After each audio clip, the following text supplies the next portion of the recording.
This has been the best rumor I've heard as a Wizard fan all season long, ladies and gentlemen. Patrick Williams is someone we're interested in, and you guys know he's arguably has had the same exact stats and been the same player since FSU. And that's not bad because at the very least, he's actually a high level role player for, a good team. I feel like a great guy who could be, kind of like a Swiss Army utility guy. But for the Wizards, he's a guy who has potential and could be a reclamation project that we could get on the cheap.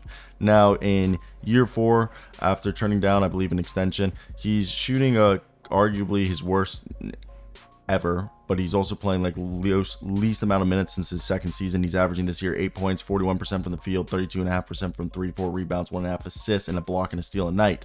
Now, what you get with Patrick Williams right now is he's 6'8", about 225. He's a guy who people thought was going to be like in the Kawhi Leonard mold, big hands, long arms, tree trunk legs, and great on the defensive side. Can intercept passes, jump the passing lanes, good at guarding the perimeter, and can even go up. He's a pretty decent shot blocking wing, and offensively he can throw down some dunks and knock down some pull up jumpers in the mid range or 3-point.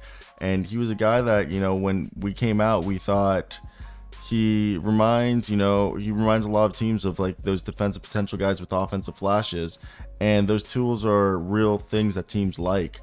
And he ticks to the boxes at a very high level, and he's knocked down threes. He could be a good high level player, but the thing is the outcome of being a star might not be there. Given his feel as a passer and his pull up shot, I think he's, a starting caliber 4. He's still on a winning team with his defensive playmaking, but at this point, we know that he might not be that shooter. So when you look at this, like, let's say, the Bulls are now 3-0 since Zach LaVine has sat, and maybe they do want to move on for Pat Williams and they want some veteran help to help this team.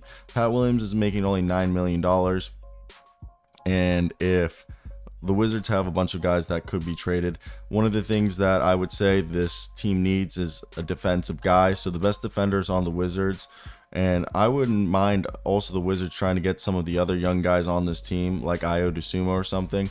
But if they want multiple defenders and guys, they probably are going to want DeLon Wright, who DeLon Wright for Patrick Williams would work monetarily straight up. They could do that, but I don't think that would be enough to sweeten the deal. So I would think a combination of Patrick Williams with, I feel like they're good at the big, they might be a team, and I don't know if they're trying to get in or out of money. Like if they're trying to get rid of like move some contract, like a bad deal that they're kind of stuck to. I guess, Kobe White's a movable contract. Caruso, Dosunmu all moving. Maybe that they want to move Javon Carter. But yeah, that's why if they bring DeLon Wright, maybe they would have to do like DeLon Wright, and if they want some more shooting, Danilo Gallinari. So right there, that'd be like $14 million. And if you do Pat Will and Javon Carter, something along those lines. I know that's not necessarily a great deal, but it's something that could happen. I want to hear your guys' thoughts right there. Patrick Williams, do you think he should come or not?